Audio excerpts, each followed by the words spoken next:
¿Sabías que Chile es uno de los países con mayor prevalencia de déficit atencional en el mundo? Soy Blanca Olivero y junto a mis compañeras Alejandra Costa y Marcela Calderón te contaremos cuáles son las características y criterios del diagnóstico de este trastorno, cuáles son las morbilidades, cómo afecta el lenguaje y qué impacto pedagógico genera. Según el DSM-5, el déficit atencional es un trastorno del neurodesarrollo que presenta un patrón persistente de inatención y/o hiperactividad e impulsividad en al menos dos contextos ambientales. Estos pueden ser académicos, sociales, familiares o laborales. En cambio, el decreto 170 define el déficit atencional como un trastorno que surge en los primeros 7 años de vida del o la estudiante, que se caracteriza por un comportamiento generalizado, con presencia clara de déficit de la atención, impulsividad y hiperactividad, y produce un malestar clínicamente significativo o una alteración en el rendimiento social o académico del o la estudiante. Según el DSM-5, algunos criterios que hay que considerar para el diagnóstico son un patrón persistente de inatención y o hiperactividad, impulsividad, que interfiere con el funcionamiento o el desarrollo e impacta negativamente en las actividades sociales, académicas o laborales. Varios de estos síntomas están presentes desde antes de los 12 años. El diagnóstico de trastorno de déficit atencional, según el decreto 170, deberá considerar la clasificación de la Organización Mundial de la Salud, CIE-10, y las orientaciones del Ministerio de Salud. Se puede complementar con la clasificación del DSM-4 de la Asociación Norteamericana de Psiquiatría, considerando la inatención, hiperactividad e impulsividad como características necesarias para diagnosticar, afectando el rendimiento y funcionamiento en diferentes contextos. Y a diferencia del DSM-5, en el decreto 170 se considera que los síntomas se pueden presentar antes de los 7 años.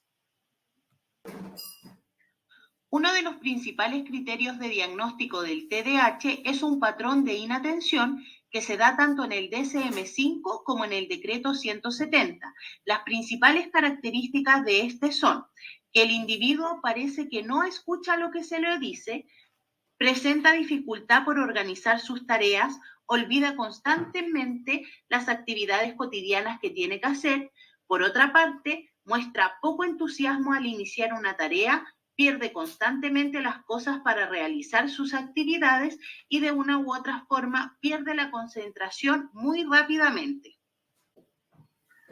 Otra característica de este trastorno es la hiperactividad, que se manifiesta a través del golpeteo o jugueteo con las manos. Es incapaz de jugar tranquilamente y habla excesivamente. Otro criterio representativo de este trastorno es la impulsividad, que se evidencia al no respetar el turno de la conversación o adelantarse en contestar una pregunta. También interrumpe conversaciones y se le dificulta esperar su turno. De los resultados de la evaluación del déficit atencional, se podrán clasificar las siguientes presentaciones. Presentación combinada. Debe estar presente la inatención y la hiperactividad, impulsividad durante los últimos 6 meses. En la presentación predominante con falta de atención, debe haber inatención, pero no con hiperactividad e impulsividad durante los últimos 6 meses. Y en la presentación predominante hiperactiva impulsiva, se cumplen si hay hiperactividad e impulsividad, pero no inatención durante los últimos 6 meses. Además, se especifica la gravedad en leve, moderado y severo. La etiología de este trastorno es multifactorial, tanto en el decreto 170 como en el DSM-5.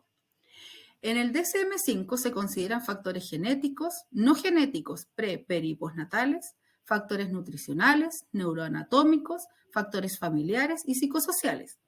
En cambio, en el decreto 170 solo se consideran los factores neurobiológicos, genéticos y no obedecen a los factores socioambientales.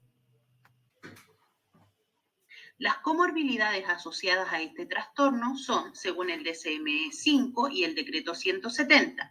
En el DSM-5 podemos encontrar el trastorno de ansiedad, el trastorno negativista desafiante, el trastorno de aprendizaje, el trastorno del espectro autista y el trastorno depresivo. En el decreto 170 encontramos los trastornos afectivos, los trastornos de las emociones de comienzo habitual en la infancia y la epilepsia. Y en ambos, tanto en el DSM-5 como en el decreto 170, podemos encontrar el trastorno tics de Tourette y el trastorno de la conducta disocial.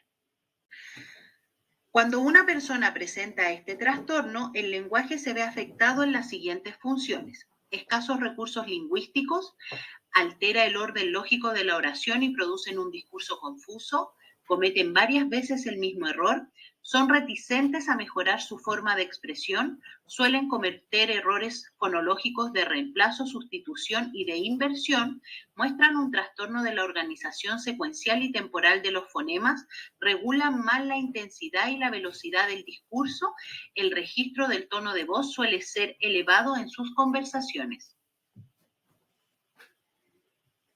En cuanto al impacto pedagógico, este trastorno se manifiesta en la reducción de la capacidad de atención y concentración del niño o adolescente. Esto se manifiesta en un aprendizaje más lento, dificultades para la adquisición de habilidades prácticas, sociales y o conceptuales, requieren de respuestas educativas flexibles y ajustadas a sus necesidades, y en algunos casos ocasiona además dificultades para leer y en la aritmética.